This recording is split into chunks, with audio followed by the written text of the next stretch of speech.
지난 주일 3부 예배 때 제가 가르치고 있는 대학원생들이 이 예배를 다 참관하고 수도원에 올라가서 밤 8시 반이 되도록까지 피차의 세미나 얘기를 주고받았습니다.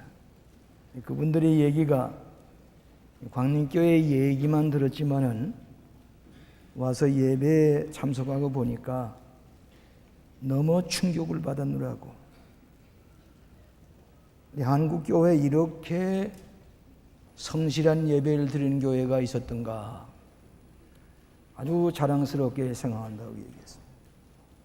교인들이 그렇게 진지하고 또 예배가 아주 종합적인 예술처럼 흠잡을 것 없이 무르르듯이 흐르는데 은혜를 받았느라고. 특별히 감사하는 것은 우리 성가대의 찬양, 오케스트라의 연주, 아주 그들이 큰 감동을 받았느라고 얘기를 하는 것을 들었습니다. 여러분이 설교할 때 진지하게 기록을 하면서 은혜를 받는 모습은 자기들이 앞으로 교육자가 될 사람들이지만은 큰 감동을 받고 가느라고 그렇게 고백하는 것을 들었습니다. 우리 오케스트라가 점점 수가 많아지면서 또 귀한 찬양, 오늘 축복의 찬양이 큰 은혜가 된 줄로 믿습니다. 5월달은 가정의 달로 지킵니다. 그래서 금년 5월에는 이 가정의 축복, 가정의 건강, 가정의 부활, 상처 입은 가정의 치유, 이 가정을 주제로 해서 한 달 동안 특별히 계속 설교를 하려고 생각을 합니다. 예년에도 많은 은혜를 받았지만은 특별히 금년은 예기치 않았던 경제적인 위기 때문에 우리 가정들이 상처를 입고 흔들리고 있고 여러 가지로 고통을 당하고 있는 우리 가정에게 큰 위로와 소망을 주는 하나님의 말씀인 줄로 생각을 하고 증거하겠습니다. 실직을 당한 이들, 기업이 붕괴되고 갚을 수 없는 빚대미 때문에 숨어 다니는 이들, 흔들리는 가정들, 무너지는 기업들, 가슴 아픈 일이 한두 가지가 아닙니다. 저는 지난 주간에 감독회의가 있어서 그 감독에 참여하고 비행기를 타고 오려고 했는데 비행기가 결항이 되어서 아침 일찍이 고속버스를 타고 한 6시간가량 걸려서 터미널에 내렸습니다. 거기 서서 이리 보느라니까 우리 교인 한 분이 반갑게 와서 인사를 합니다. 그래서 하는 얘기가 2억 5천만 원의 부도를 내고 할 수 없어서 감옥에 가서 8개월 동안 살다가 나왔습니다. 여자 교인입니다. 토큰 살 돈이 없어서 9정거장, 10정거장을 걸어서 지금 다니고 있습니다. 우리 교회 교인이 그런 어려움을 당했다는 얘기를 듣고 저희 집 사람이 지갑에 있는 거 다 호주머니 다 털어서 주고서 토큰을 사가지고 다니시라고. 그리고 돌아올 때에 어떻게 가슴이 무거운지 제가 알지 못하는 별로 알리고 싶지 않은 일들이 우리 교인 가운데 이렇게 많이 있구나. 마음에 상처를 입고 고민하는 이들에게 내가 어떤 설교를 해야 될 것인가. 마음에 큰 부담을 느끼게 되었습니다. 우리의 가정은 이 캄캄한 사회 속에 마지막 등대의 빛입니다. 이 가정의 희망의 빛을 잃어버리면은 파손당한 배들이 올 때 갈 데 없이 침몰당하는 것처럼 오늘 우리 믿음의 가정들이 큰 소망 가운데 마지막 보류인 우리 가정의 희망의 등대에 불을 밝히는 이런 사명을 우리 교회가 교우들의 가정이 지니고 있다고 하는 사실을 알아야 하겠습니다. 지금 우리는 20세기를 지나고 21세기의 문턱에 서 있습니다. 역사가들은 말하기를 20세기는 공산주의와 궁극주의로 말미암아 얼룩져서 인류의 참된 자유와 평화와 희망을 누리지 못하고 한 세기를 지나보냈다고 일합니다. 그러면 이 고통의 세월을 지나고 21세기를 어떻게 맞이할 것인가? 최근에 타임지와 CNN 텔레비전에서 미국인들의 여론을 조사해 보니까 61%가 21세기는 희망의 세기가 될 것이라고 큰 기대를 걸고 있다고 하는 것입니다. 비록 불확실성의 사회 속에 살고 있고 빈곤과 질병과 환경 파괴와 예기치 못하는 자연의 재해가 있다고 할지라도 21세기는 여전히 희망의 세기가 되어야 한다고 하는 것이 오늘 현대인의 희망이라고 하는 것입니다. 유명한 21세기의 동향이라고 하는 책을 쓴 존 나이스비치라는 사람은 비록 이 시대가 비종교적이고 불신앙적인 무신론적인 그런 사회 속에 살고 있다고 할지라도 역시 영적이고 도덕적인 타락에서부터 구원해내고 소망을 줄 것은 오늘 종교의 부흥밖에 없다고 존 나이스비치가 예언을 한 것을 들을 수가 있습니다. 여러분의 가정은 희망의 등대입니다. 등대에 불이 꺼지면은 모든 배들은 파손이 되고 말 것입니다. 저는 오늘 이 말씀을 가지고 세 가지로 함께 은혜를 나누면서 우리 가정의 희망의 등불을 어떻게 밝힐 것인가? 첫째로는 비차에 적극적으로 노력하는 자세를 가질 때에 희망의 불빛이 밝히게 될 것입니다.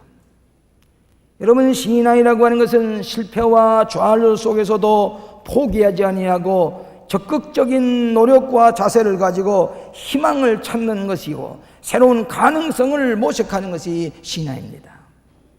신앙은 마이너스를 플러스로 바꿔놓는 힘을 가지고 있습니다. 오늘 본문의 말씀 보니까 평강의 마음을 가지라, 말씀의 지혜로 피차 권면하라, 감사한 마음을 가지라, 시와 찬미로 신령한 노래를 부리라. 우리 현실이 아무리 어렵다고 할지라도 적극적인 자세를 가지고 노력할 때에 하나님의 길이 열려진다고 하는 말씀이옵시다.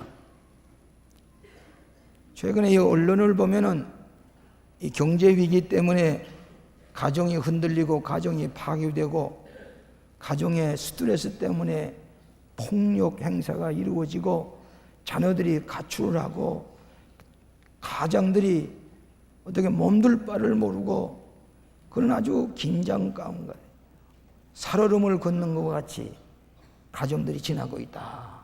그런 언론의 얘기도 있지만은 한편 보게 되면 이것이 도리어 긍정적인 자세를 가지고 과거에는 사업을 하느라고 출근을 하고 가정들이 부부가 사이에 다정하게 얘기할 시간이 없었지만은 지금의 IMF 이후에는 가정들이 다정하게 얘기하는 가정들이 생겼다. 21%가 많아졌고 이혼 소송도 20%가 줄었고 누가 뭐라고 그래도 우리 가족들밖에 없어. 우리 아버지밖에 없고 내 남편, 내 아내, 내 자녀들밖에 없다. 가정들끼리 밀착이 되어서 다정하게 그러면서 서로 위로하고 격려하는 아버지 힘을 내세요. 아버지 휘파람을 부르세요. 낙심하지 마세요.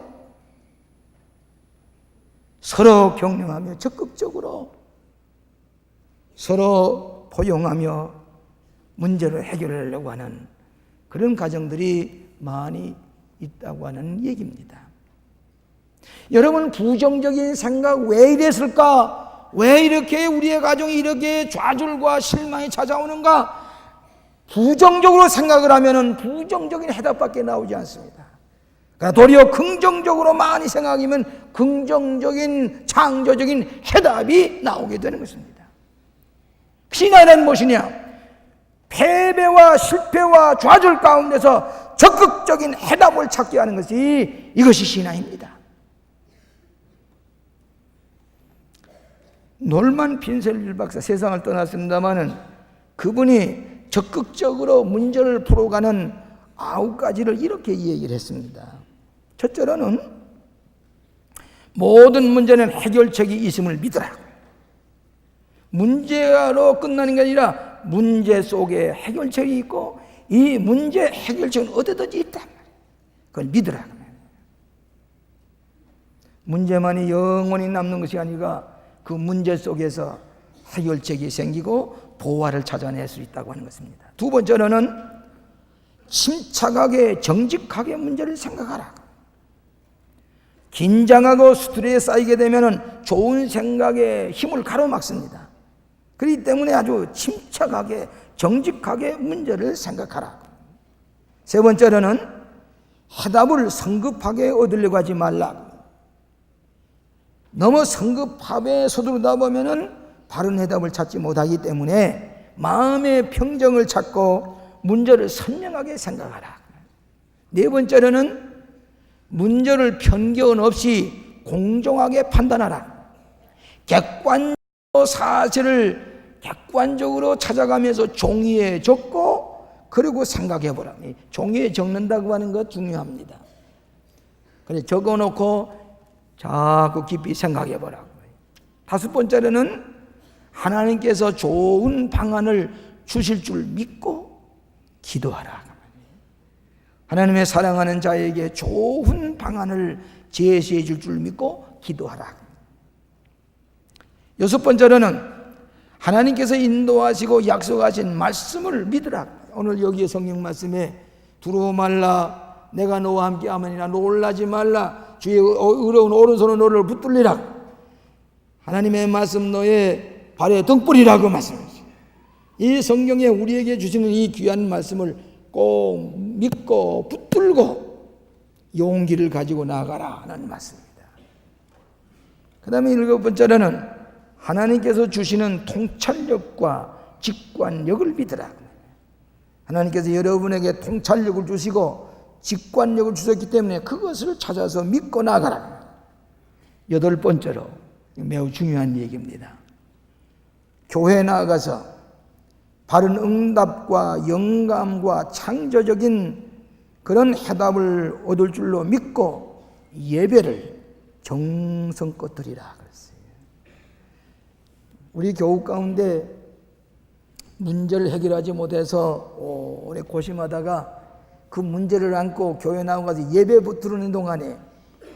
드리는 동안에 영감을 받아가지고 여기 해답이 있다고 그 해답을 찾아가지고 그대로 했더니 그분이 오늘 큰일 하는 사람이 됐어요.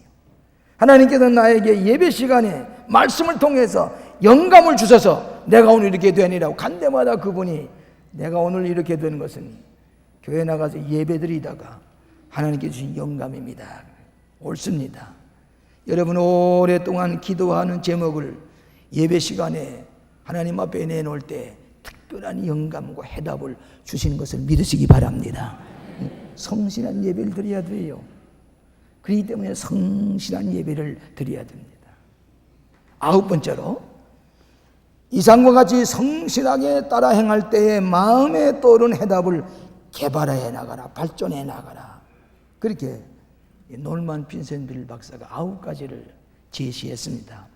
오늘날도 여러분이 이 어려울 때일수록 적극적인 태도를 가지고 생각과 노력을 가지고 그리고 가정의 이 소망의 불길을 타오르게 할 때에 여러분의 모든 문제는 긍정적으로 해답이 나올 줄로 믿습니다.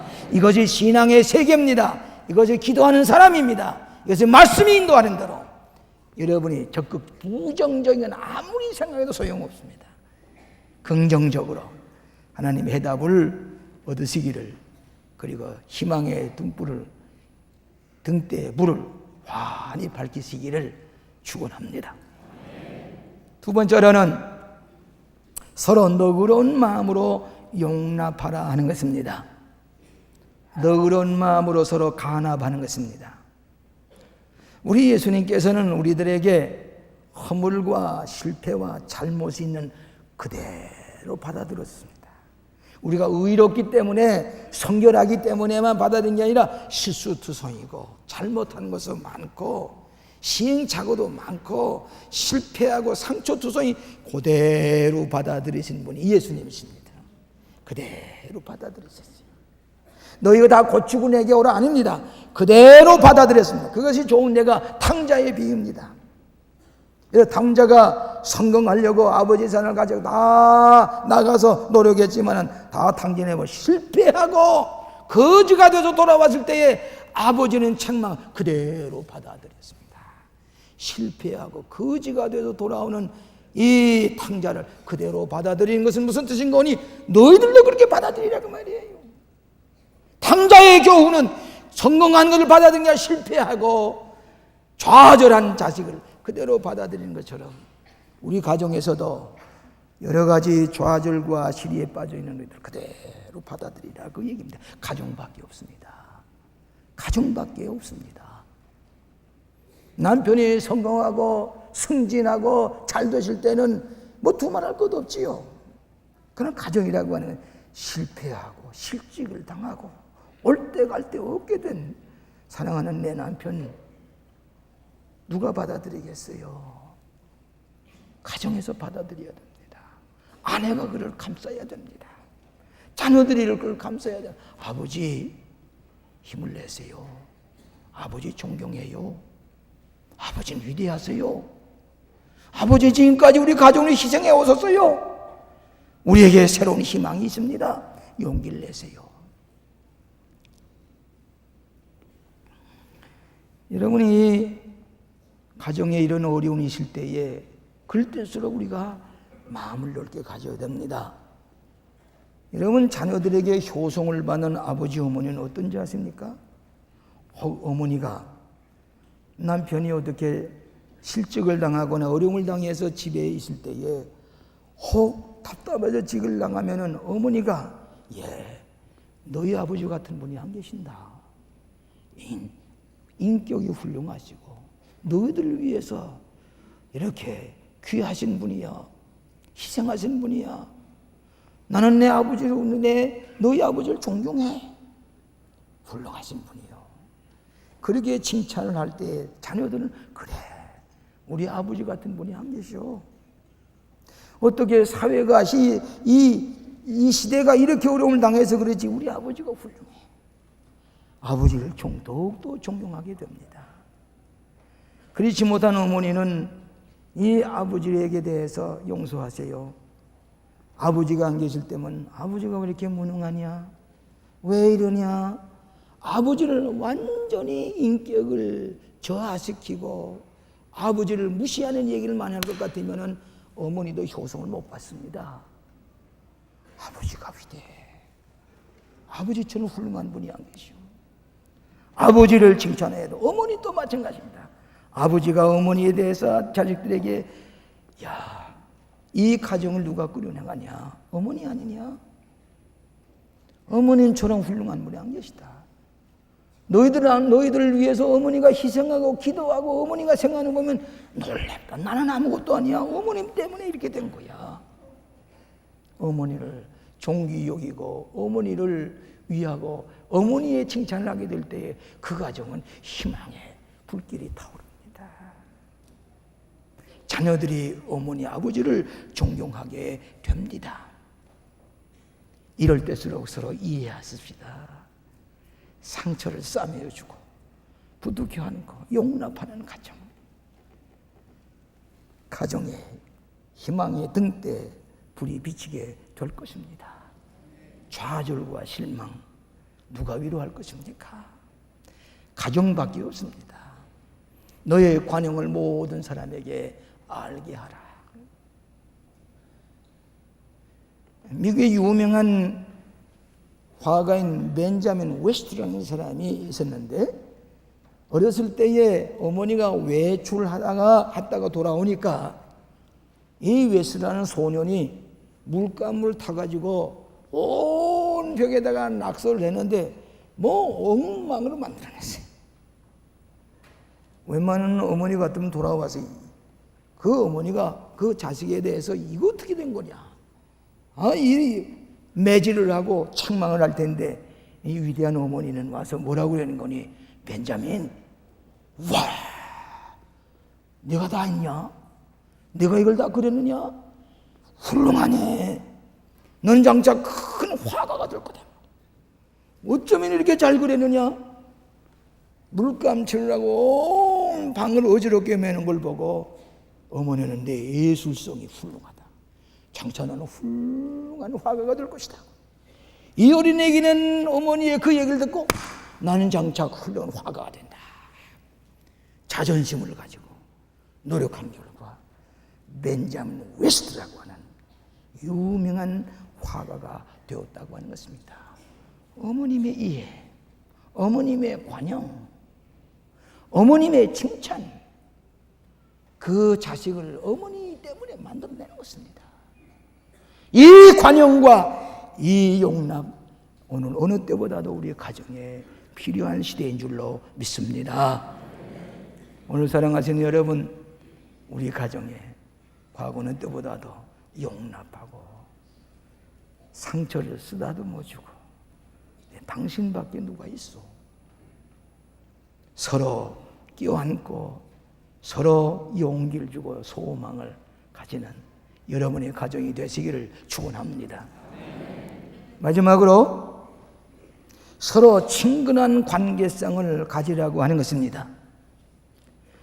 여러분, 가정은 가장 친근한 관계성으로 이루어지게 됩니다. 서로 친근한 의사소통이 있어야 됩니다. 뜨거운 대화가 있을 때에 소망의 등불은 밝혀지게 되는 것입니다.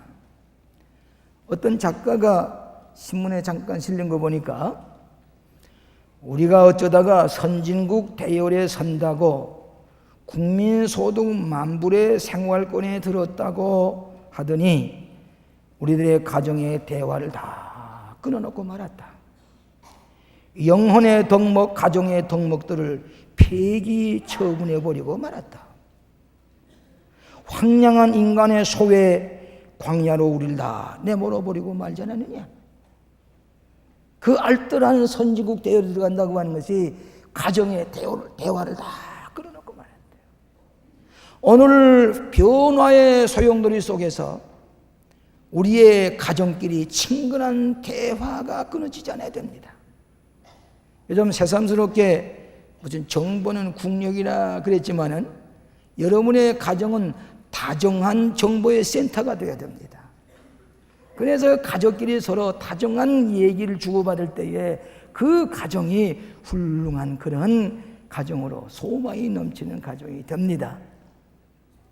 좀 세계적으로 제일 문제가 되는 게 뭐인 거니? 휴대용 전화기입니다. 이 휴대용 전화기가 전 세계의 판로를 찾으려고 거의 세계 모든 텔레비전의 광고에 이 핸드폰, 이걸 어떻게 적게 또 편리하게 만들어서 하느냐, 전 세계가 들썩합니다. 전 세계 수십억 사람이 전부 다 핸드폰 하나 가지니까 이게 수익성이 있다고 말이죠. 그래 제가 가끔 뒤다 보면은 그 전화통을 길가에서 웃으면서 분노를 내면서 인상을 쓰면서 그러면서 오고 갑니다. 오늘 여러분의 주머니에도 이 핸드폰 다 스위치를 꺼놓게 마련이지. 이걸 틀어놔서 오늘 설교 못 들으실 거예요.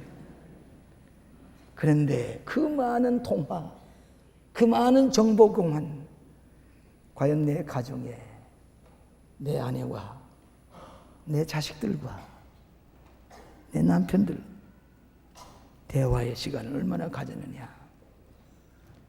우리 가정은 다정한 정보의 센터가 되어야 합니다. 그래서 아내와 남편과 아들과 아버지의 관계성을 희망적으로 질서를 가르쳐 주신 것이 오늘 여기 있는 말씀입니다. 이 폴 틸릭은 친근한 대화를 가리켜서 들어주는 사랑이라 그렇게 얘기했어요. 들어주는 사랑이라. 여러분, 사랑하는 사람은 남의 얘기를 들 줄 아는 사람입니다. 사랑하는 아내나 남편의 얘기를 정중하게 사랑을 가지고 들어줄 때에 치유가 이루어집니다. 그런데 이 친근한 대화를 하는데 7가지를 그분이 이렇게 얘기를 했어요. 첫째는 뭐인 거니? 사랑하는 마음으로 대화하라. 여러분은 사랑하는 사람과 대화할 것 같으면 시간 가는 줄 모르지요. 여러분은 이제 무슨 사랑하는 사이가 애인끼리 만나면은 뭐죠? 할 얘기 못할 얘기 다 하다 보면 시간이 모자라다. 그냥 사랑하는 마음으로 대화하라. 두 번째로는 성의 있게 듣고 말하라. 성의 있게 남의 말을 들을 줄 알고 성의 있게 하란 말이죠. 소중한 생각을 가지고 성의 있게 듣고 말하라. 세 번째로는 정직한 마음으로 들으라. 이 얘기의 배후에 무슨 의심스러운 얘기가 없나 의심하지 말고 내외과는 더 말할 것도 없습니다. 그 다음에 네 번째로는 느낌을 솔직하게 나누라. 나는 당신의 얘기를 이렇게 느꼈습니다. 솔직하게 주고받으라고. 다섯 번째로는 쉽게 권태를 느끼지 말라. 여러분, 남의 얘기를 들어주는데 쉽게 권태를 느끼게 돼서는 안 됩니다. 더욱이나 내외가는 얘기를 진지하게 들어줄 줄 알아야 됩니다. 건성으로 듣거나 눈을 감고 반쯤 졸면서 듣거나 그러면은 상대방을 무시하는 게 되지요. 권태를 느끼지 말게. 여섯 번째로는 바르게 이해했는지 점검하라. 그 얘기가 바른 얘기인가? 내가 이렇게 이해하는데 그게 맞는 얘기냐고 점검을 하면서 얘기를 주고받으라 그 말이에요. 일곱 번째로는 존경하는 마음으로 대화하라.